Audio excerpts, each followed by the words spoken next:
आप सभी लोगों ने कहीं न कहीं कभी न कभी पावर ऑफ कंपाउंडिंग का नाम जरूर सुना होगा।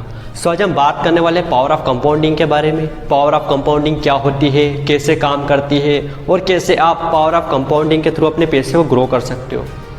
सो होता क्या है, जब भी बात पैसा कमाने की आती है तो यही लगता है पैसा कमाना बहुत ही मुश्किल होता है।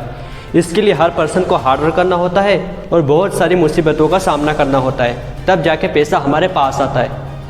बेसिकली कहा जाता है कि पैसे से पैसा बनता है, बट पैसे से पैसा तभी बनता है जब आप पैसों का सही इस्तेमाल करना सीखें, यानी कि सही जगह इन्वेस्ट करना सीखें। सही जगह इन्वेस्ट करने का मतलब है जहाँ से आपको बेहतर रिटर्न्स मिल सके। आज के समय में अमीर बनने का सपना हर कोई देखता है और ये इतना मुश्किल भी नहीं है। अगर आप लंबे समय के लिए थोड़ा थोड़ा सही जगह इन्वेस्ट करते हैं तो कुछ सालों में ये सपना आपका पूरा हो सकता है।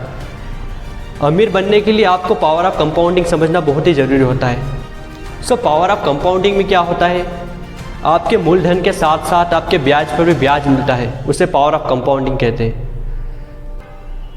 अब हम समझते हैं कि पावर ऑफ कंपाउंडिंग क्या होती है और कैसे काम करती है। सो पावर ऑफ कंपाउंडिंग की इस डेफिनेशन को मैं आपको एक छोटी सी स्टोरी के थ्रू यहाँ पे समझाने की कोशिश करूँगा। सो होता क्या है, एक घर में एक व्यापारी और उसकी वाइफ रहती है। अब व्यापारी के घर में चोरी हो जाती है। चोरी होने के कारण उसके घर में कुछ नहीं बचता, उसका सारा धन चोरी हो जाता है। अब व्यापारी और उसकी वाइफ बहुत ही परेशान होते हैं। व्यापारी की वाइफ उसे बोलती है, आप ऐसा करिए, आप राजा के पास जाइए, राजा ही हमारी मदद कर सकते हैं। सो व्यापारी राजा के दरबार में जाता है। व्यापारी बहुत ही बुद्धिमान और बहुत ही चतुर था। व्यापारी को संगीत बहुत ही अच्छे से आता था। और व्यापारी मन ही मन सोचता है क्यों ना राजा को संगीत सुनाया जाए। अब व्यापारी राजा को संगीत सुनाता है। व्यापारी बहुत अच्छे अच्छे संगीत सुनाता है, बहुत अच्छे अच्छे भजन सुनाता है। राजा व्यापारी से इम्प्रेस हो जाता है। राजा बोलता है, वाह व्यापारी, आज से पहले ऐसा संगीत हमने कभी नहीं सुना। हम आपसे बहुत ही खुश हैं, आपको जो चाहिए वो हम आपको देने के लिए तैयार हैं। व्यापारी बोलता है, महाराज क्या आप मुझसे सच में खुश हुए हैं? क्या आप मेरी सच में मदद करना चाहते हैं?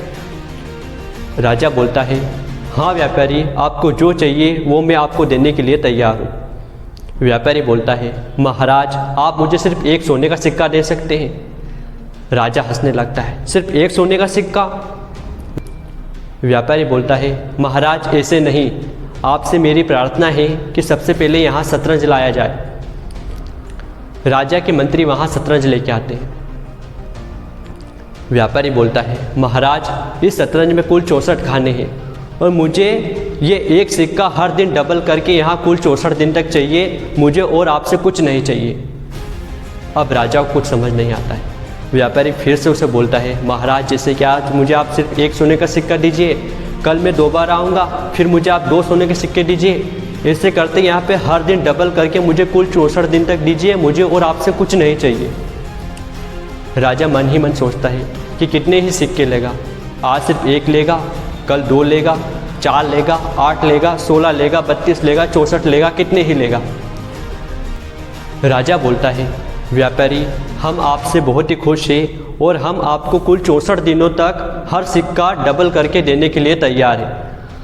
अब व्यापारी रोज़ आता है और रोज़ हर दिन सिक्का डबल करके ले जाता है। आज सिर्फ 1 लेता है, कल फिर आता है, फिर 2 लेता है, ऐसे आता है और हर दिन डबल करके यहाँ पे सोने के सिक्के लेने लगता है। अब कुछ दिनों बाद यहाँ पे राजा बहुत ही परेशान होने लगता है, क्योंकि आपकी इन्फॉर्मेशन के लिए बता देता हूँ कि पहले दिन उसने सिर्फ 1 सोने का सिक्का लिया, दूसरे दिन यहाँ पे उसने सिर्फ 2 सोने के सिक्के लिए, तीसरे दिन आया तो उसने 4 सोने के सिक्के लिए, चौथे दिन उसने 8 सोने के सिक्के लिए और छठे दिन यहाँ पे उसने 32 सोने के सिक्के लिए। अब यहाँ पे 12वें दिन भी उसने 2048 सोने के सिक्के ही लिए, बट 18वें दिन उसने 1,31,002 सोने के सिक्के लिए। फिर आप मुझे ये कमेंट में बताइए कि यहाँ पे कुल 64 दिनों तक सोने के सिक्के कितने होते हैं। सो ये तो एक स्टोरी है। अब हम समझते हैं कि रियल लाइफ में पावर ऑफ कंपाउंडिंग कैसे काम करती है। अब हम समझते हैं कि रियल लाइफ में पावर ऑफ कंपाउंडिंग कैसे काम करती है। सो एग्जाम्पल के लिए आप 10,000 रुपीज़ किसी भी म्यूचुअल फंड या फिर किसी भी इक्विटी स्टॉक में इन्वेस्ट करते हैं, तो यहाँ पे मैं लिख लेता हूँ आपको 10,000 रुपीज़ 10% के हिसाब से 1 ईयर के लिए यदि आप इन्वेस्ट करते हैं तो आपका जो ये कैपिटल हो जाता है यहाँ पे हो जाता है यहाँ पे 11,000। अब मूलधन के साथ साथ आपके इंटरेस्ट पे भी इंटरेस्ट मिलना पावर ऑफ कंपाउंडिंग कहलाता है। जैसे कि यहाँ पे अब अगर इस 11,000 को आप फिर से री इन्वेस्ट करते हैं तो आपको फिर से यहाँ पे 10% का इंटरेस्ट मिलेगा। तो ये होती है हमारी power of compounding. I hope कि आप सभी को पावर ऑफ कंपाउंडिंग बहुत अच्छे से समझ में आ चुका होगा। सो इस इन्फॉर्मेशन को बस अपने तक मत रखिए, अपने दोस्तों के साथ शेयर जरूर करें और ऐसी और इन्फॉर्मेशन के लिए चैनल को सब्सक्राइब जरूर करें। Thank you.